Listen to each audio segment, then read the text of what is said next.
Asta da subiect. Cum era să te joci pe dischetă?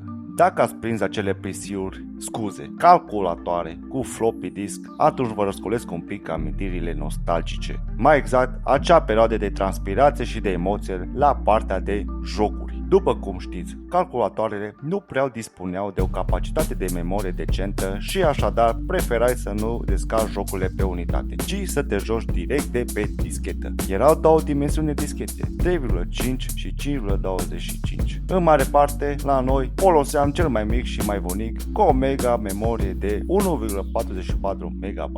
Aventura începea atunci când luai un joc nou, erai super entuziasmat și vedeai că are 12 dischete. Faci prima, merge, bagi a doua, merge, până ajungi la ultima și surpriză, eroare de citire, restart, scoți discheta, sufli în ea pe unde apuci și sper că va merge. Dacă nu, gata, jocul tău a murit înainte să înceapă. Dacă azi ne plângem că un PC are un loading screen de 10 secunde, pe vremea dischetelor, unele jocuri încărcau și 10 minute. Ai ajuns într-un nou nivel din Monkey Island sau Doom? Felicitări! Acum schimbă discheta 3 cu discheta 7, apoi, după 5 minute, te rog introduceți discheta 2, apoi discheta 5 și tot așa până terminai într-o bună zi cu soare jocul. Dacă păstrai dischetele lângă un magnet, un televizor sau pur și simplu dacă te uitai urât la ele, discai să-ți dispară jocul. Și mai rău, dacă ai pierdut discheta 4 din 6, jocul era inutil. Practic, dischetele erau cele mai sensibile ființe, în ghilimele, din univers.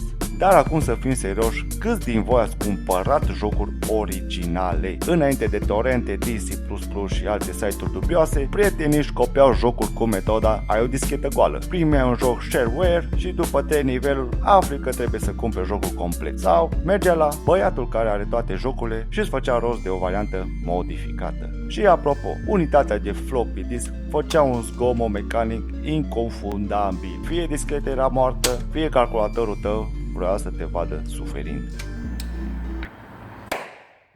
Șansele să te joci noaptea pe ascuns erau minime. În perioada de aur a dischetelor, între anii 80 și mijlocul anilor 90, multe jocuri legendare au fost distribuite și copiate pe floppy disk. Unele dintre cele mai populare titluri includeau Doom din 1993 și Doom 2 din 1994, shareware-ul perfect.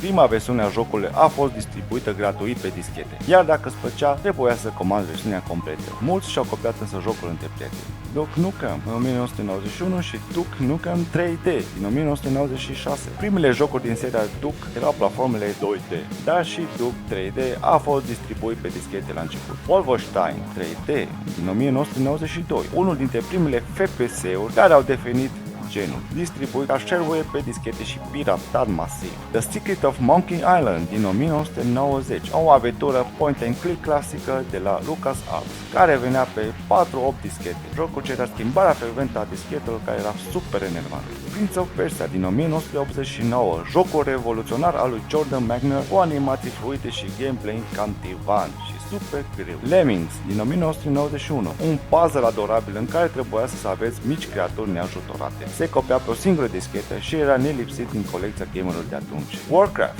Orcs and Humans din 1994, prima versiune a celebrului RTS de la Blizzard a fost lansată inițial pe floppy disk, înainte de CD-ROM, dar acum să revenim la jocurile cele mai importante, mai exact cele piratate și copiate între prieteni. Test Drive din 1987, unul dintre primele jocuri de curse realiste, care circula pe dischete printre fanii genului. Commander Keen din 1990 în 1991, platformă shareware dezvoltată de IT Software, foarte popular dintre cei care copiau jocuri pe dischetă. Aladdin, Lion King, Hercules din anii 1990, jocurile Disney de pe MS-DOS, sau cum zice MS-DOS, erau adorate de toată lumea. Bomberman din 1983 până în anii 1990, existau mai multe variante de DOS ale jocului Bomberman, care se răspândeau pe floppy. Blood din 1997, un shooter horror brutal care a apărut inițial pe dischete, înainte de CD-ROM. Doom 2 din 1992,